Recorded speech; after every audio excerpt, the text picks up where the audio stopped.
So I'm so delighted to be here today with my dear friend Molly Haley, who is the most incredible, gifted artist and photographer. And she is the photographer of our new book, The Healing Garden, which is being birthed into the world today, April 27th. So we're both just so excited to be able to have a little bit of a conversation, which is going to be the beginning of many, many conversations that Molly and I share together in just the journey of what it has been to work together, for Molly to be photographing me and Avena's gardens, and all the beautiful work that we did together to bring this book into the world. So here we are, Molly, today.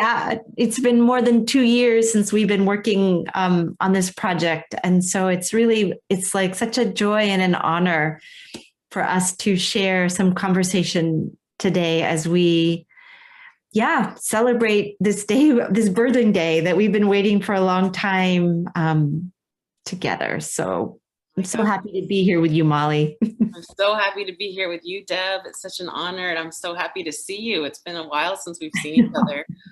I know. And it's just so exciting that we're here today at our book launch day after having met more than 2 years ago in the middle of winter. That was, will you share just a moment about that beautiful magical meeting when we met each other? Oh my gosh. Well, I had been assigned to photograph you, Deb, for the Maine Farmland Trust's Maine Farms annual journal. I was doing a piece about women in agriculture in Maine. So I drove up to Avena Botanicals in January. It was the middle of winter. And I was, coming in the front door of Avena, and on my drive, I'd actually been thinking about Mary Oliver because she had just passed away a few days before that. And when I came into the front door of Avena, there was a Mary Oliver book sitting there. Almost like before I saw anything else, that was the first thing I saw. And I was like, oh, okay, this is going to be a special day. She's one of my absolute favorite poets and one of the artists who inspires me as a photographer too. And so when you opened the door and came out, you saw that I was looking at the book, and we said hello, but then we started talking about Mary Oliver almost right away. And I could tell that you and I had a kinship and a deep respect and love for art and beauty and many of the same things. I was about to go to the Dominican Republic a few weeks after that to see humpback whales and photograph them. And you were about to go out to the West Coast to see whales as well, just a few weeks after me. And we just had a lot of things that kind of, we met each other in a really similar heart-connected place on that first day. And that's the way it stayed throughout this whole project, I feel. And we were really creative that day. It was really fun because we were photographing a garden and a farm, but in the middle of winter. So we looked for color and life anywhere we could, and found little like buds on the lemon verbena. Mm-hmm. And also the rosemary was like so fragrant. And we went into that room that has all the tinctures and all the colorful tinctures in the big jars. And your spirit was so lively and colorful that day. And so even though it was winter and cold and so quiet and pretty dark, it was like this very like still, calm place for the project to kind of begin, and our relationship to begin, which from there went in these beautiful, expansive, colorful, blossoming directions, And Avena was able to surprise me so much over the course of the next year, because when I got there, the gardens were sleeping. They were resting under the snow, and I didn't get to see it until later. But I did get to meet you, and that's where it all began, was our connection. And a few days later, you wrote and asked if I would photograph a book that you were working on. And it was so exciting to think about spending the next couple of years working on a beautiful sensory project with you like that.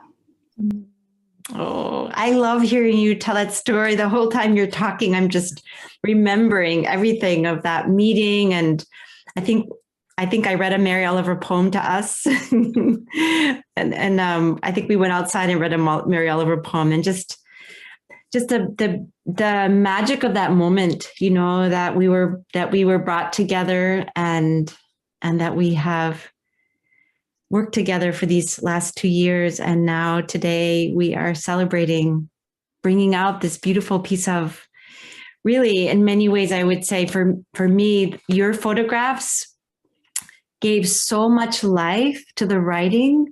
And all the time that I was writing, and it was such an interesting process, you know, to be asked to write a book. And the ask was to really write a book that had a full chapter on drying herbs, because I have dried medicinal herbs for so many years. And so that was sort of the you know, that was like what brought the book together. But then to see how your color photographs brought the page to life, I really feel like this book has so much spirit and soul because of your photographs. So, and for me, getting to just work right alongside you, Molly, was just amazing. Every time that you came to be in the gardens, and just how you would just tell the story of what's happening in the gardens through your camera. And I mean, I got to see so many photographs that I would never even have known because of your eye, the eye that you bring to your work. So yeah, thank you for the incredible magic that you really brought to the writing of this book. I'm incredibly delighted. So I'm wondering, would you share a little bit more just about, yeah. Well, I actually want to just say that I have a documentary background, so I do a lot with photojournalism and storytelling when it comes, visual storytelling when it comes to my photography. And, you know, coming to Avena and beginning this project with you, like the gardens were the subject and you were the subject. And so for me, I was, you know, I was observing you and your way and your relationship with this land, with these plants, with these pollinators. And like you said, there were some surprises for you of like, oh, this is what it looks like, or this is what it feels like when you could see an image of you in the garden, or of these beautiful plants that have grown in this sanctuary that you've created over all these 45 years. Like, for me, it was such an honor to be able to witness you there, and to be able to really slow down as an artist and as a photographer and see such intention and such openness and connection. Like, I, on the other side of the lens, most of the time was like, you know, like very, very inspired by you and by the deep connection that you have to your work, to these plants, to the soil, to these bees, these monarch butterflies, these hummingbirds, to every single aspect of that place. And I couldn't have been more just inspired creatively by seeing what you bring every day. You know, you've been gardening for 45 years. You founded Avena more than 35 years ago. I'm wondering what it felt like to you. You've written books in your past. You have a few other books that are incredible. But I'm wondering, at this point right now in your life, in your work, what it felt like to pause and reflect on the work that you've done, and on the relationships you've created with these plants and with this place, what it felt to you personally, professionally, but also how it felt to pause at this particular moment in time that we all are in as a society, and write and offer up your words and your story now. Such a beautiful question, Molly. Very reflective. I can say in this moment that we're in right now, the writing of the book was done before COVID really kind of happened. And I think that you and I began to lay out the book, which was such an incredible gift that you and I got to do that. We were the ones who got to choose each photograph and where it went in the text. And so I remember doing that with you a year ago. And I think COVID had just kind of begun. So we actually couldn't be in the same room. We were working, sharing screens. So I think for me, I'll kind of think about the moment and then going back for the last couple of years. There was something incredibly, I would say, comforting to my heart to be working with you on the photographs, because they represent, obviously my many, many years of working directly with the healing plants. They are my teachers. They are my friends. I continue to learn so much every gardening season from the plants. So as we were laying the book out, it was truly comforting to my heart. And also, I think for me, there was deep inspiration, because really for me, the call of this book is to create something that is both very beautiful to our hearts, to our spirits as we're looking at the book, and all the information that I wrote in the book. So much of it is also very practical. So there's both in this book. There is, in this moment, as we are bringing this book out into the world, I feel an honor and gratitude to be bringing something out. I hope that will be taken up by a lot of people. And, it was written very much for gardeners who maybe are growing a number of medicinal plants, but have never really thought about really deepening our relationship with a healing plant, because that is the first place we begin, by just beginning to really spend quiet time with a plant and to begin to make a relationship with this plant. So, there's a whole chapter in the book on how to make all kinds of herbal preparations. And I recognize that there are other books out there like that.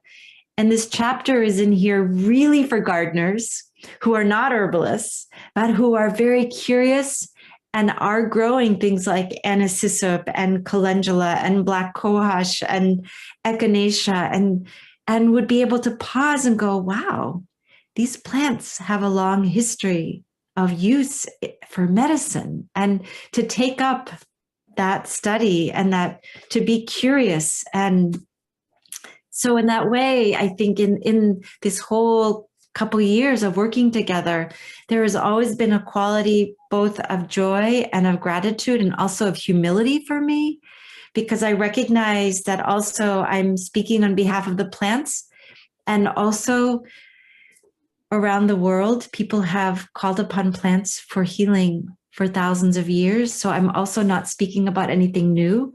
And I did my best to be respectful and to speak, obviously, in modern day terms. Like when I use the word North America, I recognize that even though North America is a commonly recognized place, that the indigenous people who were here before us, before European settlers, it was not North America. So I tried to create a sensitivity, which is why in the very beginning of the book, I give a land acknowledgement. And I want to very publicly say, I recognize that land acknowledgements are not enough, that it's important. And I spoke a land acknowledgement in this book in my hopes that it would begin many, many more people who pick up this book who have never thought about whose land are they on? Who are the indigenous people who first lived here?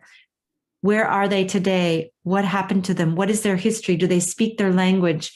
my hope is that the gesture of a land acknowledgement begins a larger community conversation amongst people everywhere, and also taking up the call to really deepen our understanding and doing the research it takes both to understand structural racism, what happened to Native people in what we call North America and South America, and to be willing to take up that call and to be educating ourselves more and more, and at the same time to let the plants be our guides, our teachers, and the plants also in this time right now that we are in, where there's just tremendous ongoing stress and grief and loss.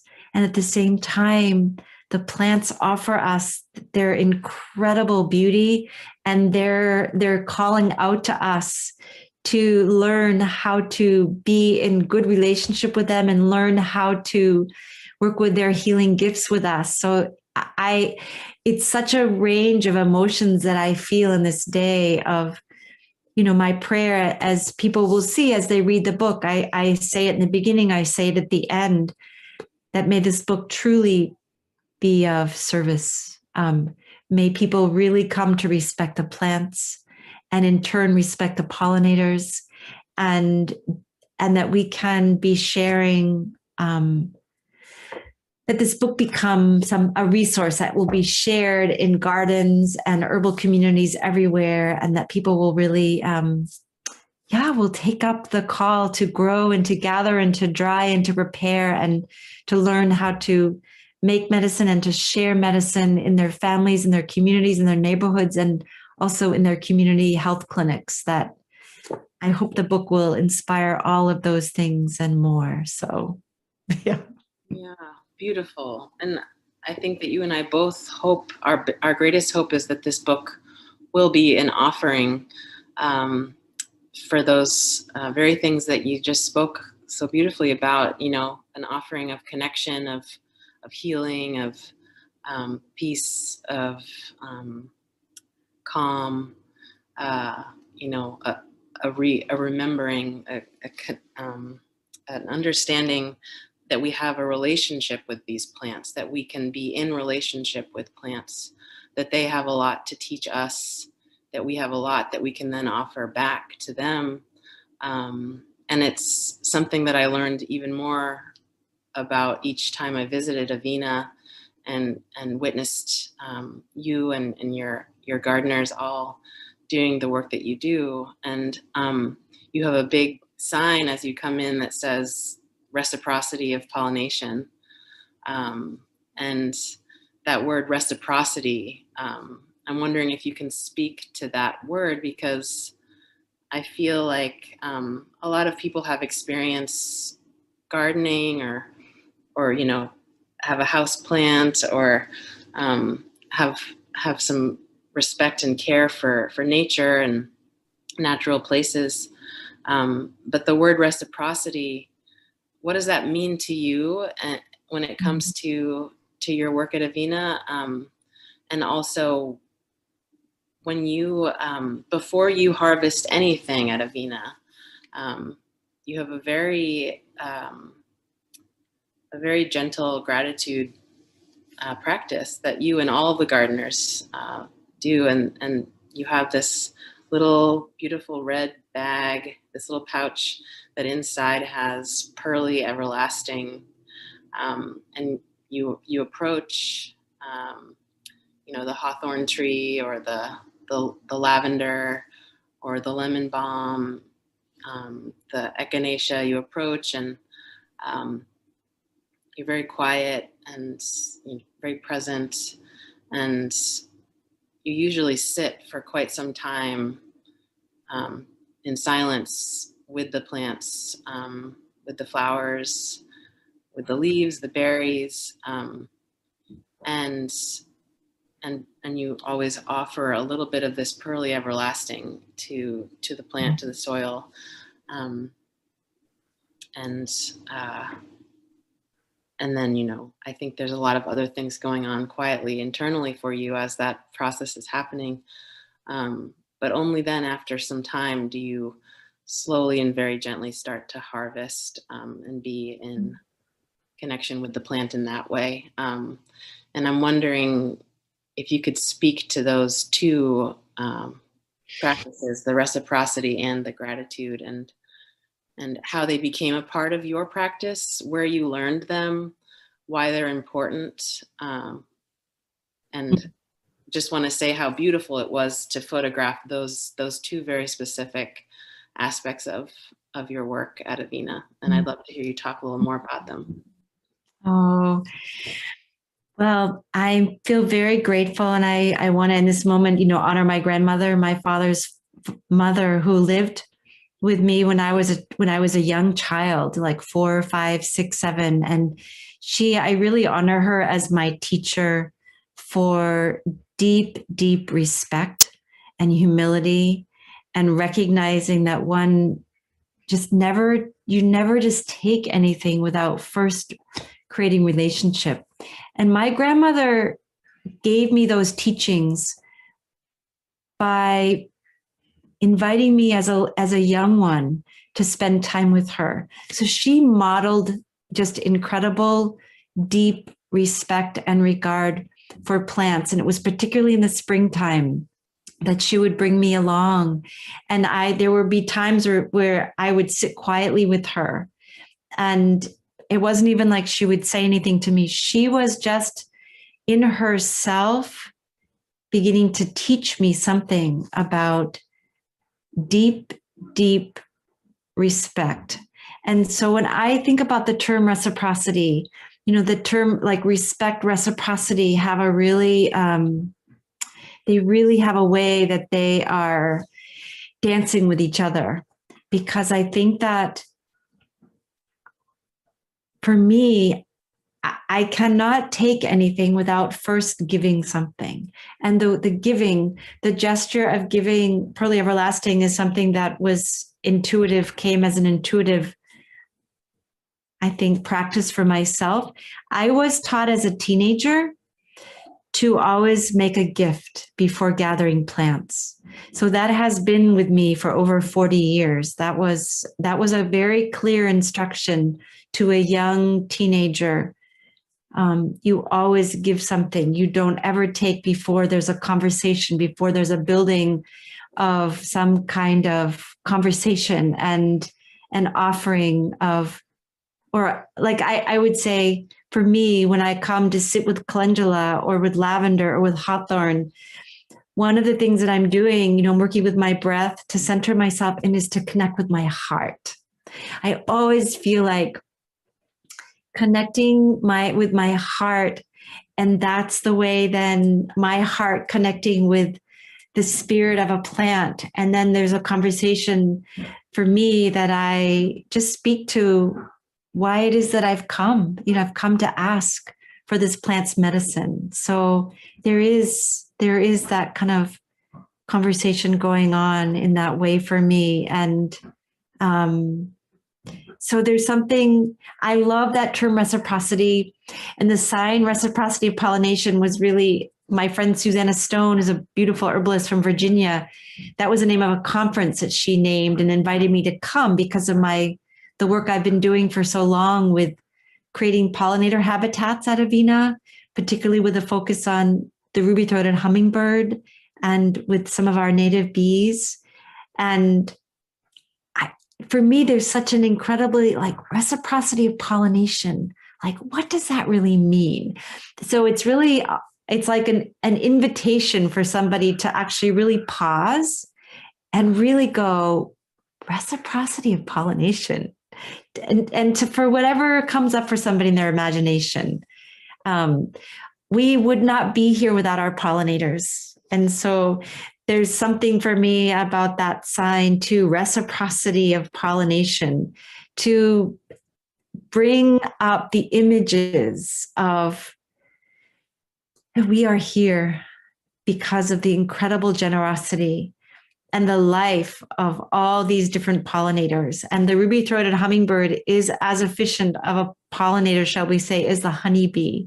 So valuable. And yes, my most very favorite pollinator in in these gardens here. I await so eagerly every early May for the return of the ruby-throated hummingbirds, making that amazing 3,000-mile journey. And I make sure that I have planted a numerous amounts of flowers that are here, including a hanging basket of fuchsia that will greet them when they arrive. And so, my grandmother, to kind of finish your question, my grandmother, without ever saying anything to me, she transmitted to me something about gratitude, and that I always, there's a conversation, there's a song given, there's a poem given, there's something given before I take. And that was just trained into me as such a young one. And just to say, the last thing I'll say is that I think was very moved in exactly, actually 40 years ago. I was a student in Nepal for 4 months, also a place where you have been and photographed. I mean, your photographs of Nepal are so beautiful, Molly. And when I was there 40 years ago, I also had the great honor to spend time with a very old Ayurvedic physician. He was a 22nd doctor in his family's lineage. So it was the first time in my life as a young herbalist to meet a very wise elder herbalist who's also come from a lineage that was unbroken, unlike in what we know of today as the United States. There's just been such a deep brokenness because of the genocide of indigenous people here. His lineage was not broken. And he also gave me a prayer that I still repeat today, over 40 years. So I just quietly say that as I'm sitting with a plant about to embark on the gathering of the plants. So thank you for asking that question. Wow. It's beautiful. So since we're talking about pollinators, Molly, it was really beautiful when you were here. I mean, people will see there's 3 amazing photographs of hummingbirds that you were able to photograph, which, would you share a little bit about? I mean, it was amazing that 2 of them, one of them was flying, and one of them was also sitting. 2 of them were sitting. Can you just speak to what that was like for you in that moment with the hummingbirds? Well, I'd love to. And, I drove up to Avena. I live here in Portland, and a lot of my drives to Avena were in the early morning to try to get there by dawn, and when it was really quiet and the light was really soft. And I think on that first day I was coming up there pretty early as well, and it was pretty quiet when I arrived, but there were a few of you kind of down the drive a little bit.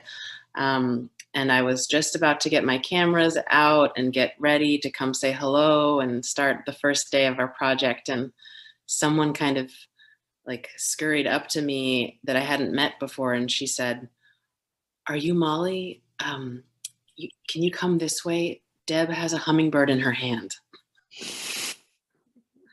And I said, "What?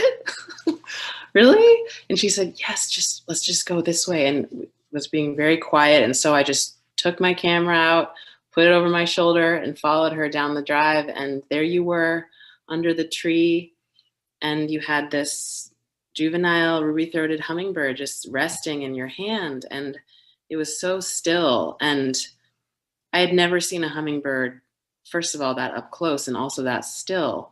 And to be able to see its colors, the iridescent colors on its wings, and to be able to see its face and its eyes. And you were bringing flowers very gently up to its beak so it could maybe get some nectar.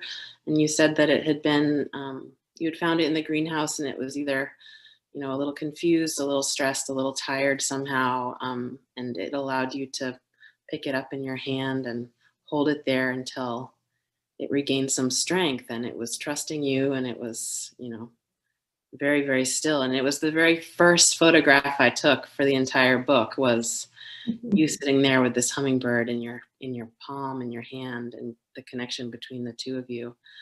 And we were all just completely silent and captivated by this moment, and so present together with that.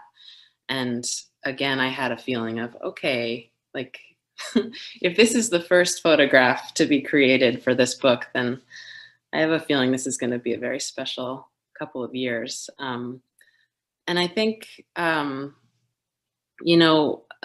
is a place that is a sanctuary for pollinators, and it is a safe place for them to spend their time. And it is a luscious, beautiful place for them. You have planted so many flowers that attract and support monarchs, like the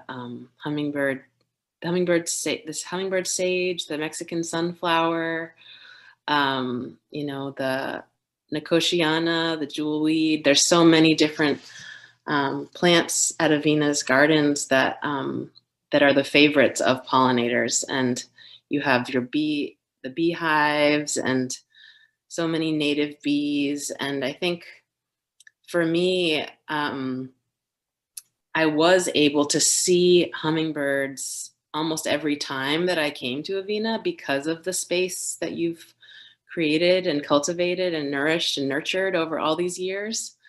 And it does feel like a home for them. They do feel safe, and they are very present there. The pollinators are. And for me in my work as a photographer, a lot of times I only get to visit a place once or twice, or a person, I only get to spend a couple hours with them and create photographs and portraits that help tell the story visually of who this person is, of what this place represents. And I don't often have long periods of time over weeks or months or years to really get to know a place like I got to with Avena. And I think that was really gratifying to me creatively, to have a long-term project like this that I could really just ease into in a very intuitive, patient, gentle way. And that I could always have my cameras with me, but I also could just look with my eyes a lot and listen with my ears. I mean, at Avena, I learned what sound a hummingbird makes, because they would whir past and you'd hear them before you'd see them. And I'd never heard that before. And you taught me that, and it was such a sensory experience for me as a visual person. All of my senses were engaged at all times, and I think that because we had more time, and because I was there over 4 seasons, I got to build relationships a little bit with the pollinators, with the hummingbirds, with you, with the plants, and see them change and evolve and grow. And there were many times that I was sitting and watching hummingbirds and did not get the photo that ended up in the book. There's a lot of blurry, what is that? Is that a hummingbird? I don't think so kind of photos. But then there were moments, because I was there so often and for so many months, that there was just things came together, and that was what those 3 photos in the book are about. I think a couple of those happened when you and I were sitting by the pond watching the frogs and the hummingbirds, and they were in the magnolia trees, and we were just talking, and once in a while I would lift my camera up, and those were special moments, that I think really got to happen because we had the time to dedicate to this project, which as a creative person is a gift to have that time. Oh, I love hearing you speak to our beautiful hummingbird friends, and they're going to be coming back soon. I'm wondering, would you also be willing to speak? I want this. I'll show everybody. These are just this is such an essay of how, of your gift as a photojournalist. And that, 2 summers ago when you were here, we had so many monarch butterflies. I mean, we hadn't had that amount of monarch butterflies for many years, and so many chrysalises. So when I began to see, Molly, when we started going through your photographs, and you're showing me all these amazing photographs that you took of the whole stages, that you'd be in the garden and you'd come across a chrysalis on a leaf and you would photograph it. And then there were so many chrysalises that year. And when we were weeding, the gardeners, particularly Brittany, is just so sensitive. And so if we were weeding something, she would, like, we had a whole lot of chrysalises with leaves just tacked to the side of the wall, just to make, and then you were photographing them as they started to emerge. I mean, it's just such a beautiful series of, you're telling the story of monarchs. Will you talk a little bit about that?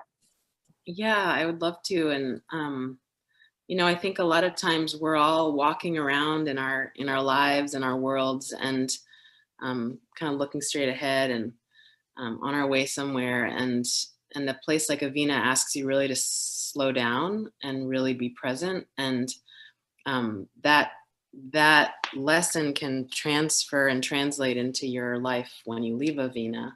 And I started seeing a lot of chrysalises at Avena, but then I would then see them here too. Like they're everywhere, and you just have to kind of look to see and know what kind of plants the caterpillars like, and like you can have that kind of relationship with monarchs no matter where you are, if you slow down and notice. And I think at Avena it's almost like overflowing with that, because it is such a sanctuary, and the monarchs do love it there so much. The caterpillars love it there so much. And so, there would be these beautiful green chrysalises, and then sometimes they'd have a little bit of gold even kind of woven in, like, and that gold was so shimmering and so bright, and it was almost unbelievable. And then that green turns black, and the gold is even more striking against the black, and then it turns translucent and clear, and you can see the monarch inside this clear chrysalis. You can see its wings, you can see the orange and the black stripes. And that's when you know that it's almost time, that it's going to come out of the chrysalis. And we were able to witness that a few times, seeing it open, seeing the monarch come out, seeing it rest and wait as its wings dried and slowly start to kind of move a little bit and then fly away. And the thing that really struck me was that you've probably seen this hundreds of times over your years, and you were just as delighted and just as amazed by it as everybody who was seeing it for the first time. And that you were so excited to witness it too, and to celebrate it. And I think that just speaks to you and your wonderful heart, and how your curiosity is endless as well, and your appreciation for the natural world and these pollinators is also just endless. Oh, I love hearing you. I mean, it's just so fun for me just to hear you through the experience of what you were seeing with your own eyes, and then what you were able to bring into through your camera, just your sensitivity also through the gift that you bring as a photographer. And as I'm listening to you, I'm also thinking about the word sanctuary, because that when I came to live on this farm 26 years ago, and I recognize, again, which is the land acknowledgement, I'm living in unceded territory. We are in Wabanaki Confederacy, but we're particularly in Penobscot territory. And so I am always, I have that in mind. You know, there's many more things to talk about that than we won't talk about today, but there's always gratitude in my heart, recognizing the ancestors who were here before me, and also that I consider all the trees and the healing plants and the birds and the monarchs and the pollinators of all kinds. They are also part of our community. And so when I think about the term sanctuary, you know, my prayer is also that this book inspires people all over the place to be allowing their gardens to also be a form of a sanctuary, you know, so that people's gardens, if you know, it might be a little bit of a backyard garden, could even be a few pots that somebody has growing, but that we are creating healing sanctuaries, safe spaces for the plants, the trees, for water, for the rocks, for the life in the soil. I mean, there's millions of microorganisms that live in the soil. So for me, I'm hoping that this book, again, is both an instruction and an inspiration for people who are looking for guidance, you know, really specific skill sets and inspiration to create beautiful sanctuary healing gardens. So I hope that this book will really serve that, of just encouraging so many people to create sanctuary healing spaces, and to recognize that they're not just for humans, that they're for all these amazing, amazing beings that we live with, and that we want to be helping people to, like you described, Molly, to be really noticing and observing and learning also what it is to, just help to protect the beautiful, beautiful life of our planet, and the pollinators and the birds and the plants and the trees really ask that of us. And I speak a little bit about that in the book. That's ever since I was a child. I think it's a calling for me, that always in the conversations about healing with plants, we are always in conversation about how do we care for the whole area where we live, including the indigenous peoples that came before us. And that's again another conversation maybe we can have another time, Molly, as we continue to share together.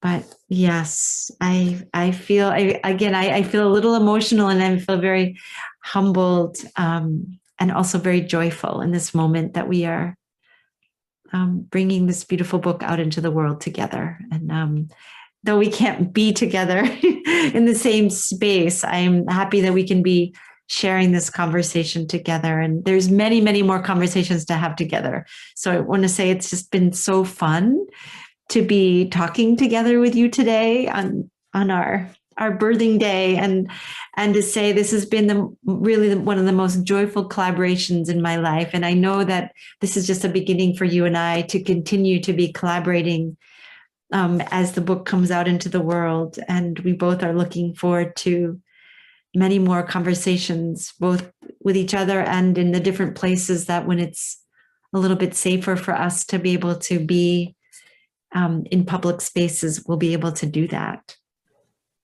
Oh my gosh, it's been so much fun to talk to you, Deb, and just one of the most joyful projects I've ever been a part of as well, and collaborating with you and working with you over this time has just been so nourishing and so lovely, and the kinship I feel with you is very deep. And you're right, it's just the beginning. So much more to come, so many more conversations. I have so many more questions for you, and things I want to hear about and talk about. And so really excited to continue to share this book over the next many months. And so excited for everyone out there to get a copy of this book for yourself and to have it in your hands and really begin your own relationship with this book and have your own experience with it. Like you so beautifully write in the preface, that this is a book to have by your bedside or in your garden basket or, nearby and look to as a friend and as a companion and as a guide, and for it to be a part of your life, and to have your own experience with it. And I think, Deb, you and I both are excited for everyone to have that relationship with the book, with the words and the images, and maybe you can tell us where we can find it. Yes, well, I think the books have arrived at Avena, many boxes. So Avena Botanicals on our website, we're selling the books, so that's one place people can purchase a book. And I'm also encouraging people wherever you live to ask your local independent bookstore to also carry the book. Both Molly and I are very, very supportive to local independent bookstores. And so please think about ordering it from one of your local bookstores and encouraging them to carry it. And I'm also encouraging people, if you are inspired to buy an extra copy to donate to your local library. I am really a fan of public libraries. So it could be that you could either show your copy to the library, those who have budgets to buy books, or if you're a really small rural library and they don't have much of a budget, you could potentially offer a book as a gift to a local library, or to some different community gardens, places where people are growing medicine plants and making medicine and giving them to communities that really will benefit from the plants. So so here we go, Molly. We are excited to share this day with all of you, and here's to more conversations together, Molly. Thank you so much for this time. Thank you so much, Deb. Yeah. See you soon. Yes.